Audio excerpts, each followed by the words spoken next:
अस्सलाम वालेकुम एवरीवन, कैसे हो आप सब। आई होप कि आप सब ठीक होंगे और मैं भी अल्हम्दुलिल्लाह बिल्कुल ठीक ठाक हूँ। और काफ़ी दिन बाद आफ्टर लॉन्ग टाइम मैंने ब्लॉग बनाना स्टार्ट किया है। काफ़ी दिनों से मैं सोच रही थी कि मैं व्लॉग बनाऊँगी, क्योंकि घर में मैं बैठी थी और बोर हो गई थी। मैंने सोचा चलो कोई नहीं, व्लॉग ही अपना बना लेते हैं। मैं पता नहीं क्या होता है कि मैं एक व्लॉग बनाती हूँ, फिर उसके बाद क्या होता है कि मेरा व्लॉग बनाने का दिल ही नहीं करता। तो पर मैंने अभी सोचा है कि मैं अपने व्लॉग के काम को थोड़ा सा ध्यान दूँगी, क्योंकि ऐसा होता है कि आपका एक बच्चा हो जाता है तो फिर आप बहुत मुश्किल होता है व्लॉग बनाओ, ये करो वो करो, क्योंकि बच्चे के पीछे भागना पड़ता है। और मेरा जो बेटा है वो माशाल्लाह से 1 साल का भी हो गया है, तो वो मतलब एक जगह पर बैठता नहीं है, वो वहाँ भाग जाता है वहाँ भाग जाता है, तो उसके पीछे सारा दिन भागना पड़ता है और सारा दिन कैसे गुजर जाता है पता ही नहीं चलता। और उसके खाने के पर ध्यान देना, उसको बिठा के रखना, उसको ध्यान देना बहुत मुश्किल होता है, बच्चे के ऊपर ध्यान देना। तो जो न्यू मदर हैं और या जो माएँ हैं जिनके एक नहीं 2-3 बच्चे हैं, तो वो तो पता नहीं कैसे संभालती होंगी, क्योंकि मुझसे एक ही नहीं संभाला जा रहा। लेकिन मैंने सोचा लिया है कि अभी मैं बच्चे के साथ साथ अपने व्लॉगिंग के काम का भी थोड़ा सा ध्यान दूँगी। तो मैं बस सुबह उठी थी और उसके साथ मैंने नाश्ते की तैयारी कर ली थी। यहाँ पर मैं पराठा बनाने की कोशिश कर रही थी, क्योंकि सुबह उठती हूँ तो मुझे पराठा खाने का मतलब दिल करता है। मेरे लिए यही नाश्ता होता है कि मैं सुबह उठूँ पराठा चाय खाऊँ। लेकिन शोएब को कभी सालन चाहिए होता है, कभी उसको अंडा चाहिए होता है, तो वो शोएब का मतलब फ़ेवरेट है। लेकिन मेरे लिए पराठा और चाय वो बेसिक है, मतलब मुझे वो अच्छा लगता है। तो मैं अपने लिए पराठा वो बना लेती हूँ, अगर सालन होता है तो शोएब के लिए वो गर्म कर लेती हूँ, नहीं तो मैं उसके लिए अंडा बना लेती हूँ। शोएब को मतलब पसंद है सुबह ये खाना। लेकिन मुझे ना अंडा चाय बोल रही हूँ, सॉरी, मैं बोल रही थी कि मुझे ना चाय के साथ पराठा अच्छा लगता है। वैसे मैं अगर सुबह नाश्ते में वो खा लूँ तो मेरा सारा दिन मुझे मतलब इतनी भूख नहीं लगती। नाश्ता वैसे भी हमें करना चाहिए, क्योंकि नाश्ते से ऐसा होता है कि आपका सारा दिन जो होता है ना, जो वर्किंग मोम होती हैं, जैसे कि जो घर में रहने वाली औरतें होती हैं, जो घर में काम ज़्यादातर करती हैं, उनको खाने की ज़रूरत होती है, तो वो सुबह को नाश्ता कर लें तो वो दिन को अगर वो खाना भी इतना लेट बनेगा तो उनको भूख नहीं लगती है। तो मेरा ऐसा ही है कि मैं नाश्ता कर लेती हूँ, तो मैं दिन को अगर देर से भी खाना खा लूँ तो मुझे भूख नहीं लगती सारा दिन। तो मेरा यही होता है।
काफ़ी दिनों से मेरा दिल कर रहा था कि मैं अपने लिए दाल चावल बनाऊं, क्योंकि दाल चावल मेरी फ़ेवरेट हैं। बेसिक है कि मैं मतलब हफ़्ते में 2 बार या 1 बार दाल चावल ज़रूर बनाती हूँ। तो फिर मैंने सोचा कि आज मैं ढाबा स्टाइल दाल चावल बना लेती हूँ। लेकिन मैंने राइस की रेसिपी नहीं ली थी, उसकी वजह मैं आपको लास्ट में बताऊँगी।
दाल नॉर्मली सबके घरों में बनती है, तो सबको मतलब दाल और चावल की रेसिपी तो आती ही है।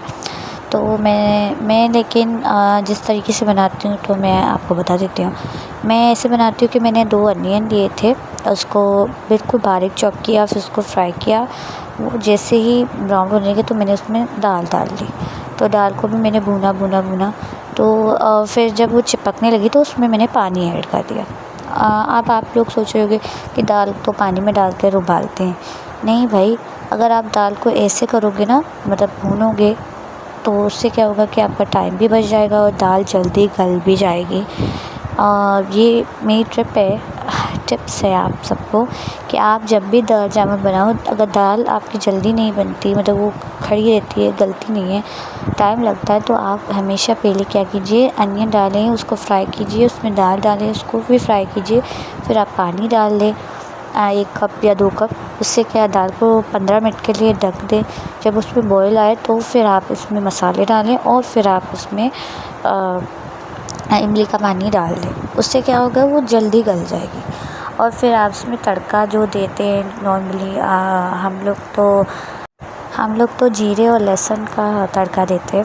तो मैंने यहाँ पर लहसुन को भुना था, उसमें जीरा डाला, फिर उसमें मैंने तड़का दे दिया। और आपकी दाल अगर ड्राई हो जाती है तो आप पहले ज़्यादा जो ऑयल होता है ना, तड़के में आप ज़्यादा थोड़ा ऑयल इस्तेमाल करें, उससे आपकी दाल जो होगी ना, वो कभी ड्राई नहीं होगी। ड्राई हो जाती है, बिल्कुल सूखे से लगते तो वो नहीं लगेगी।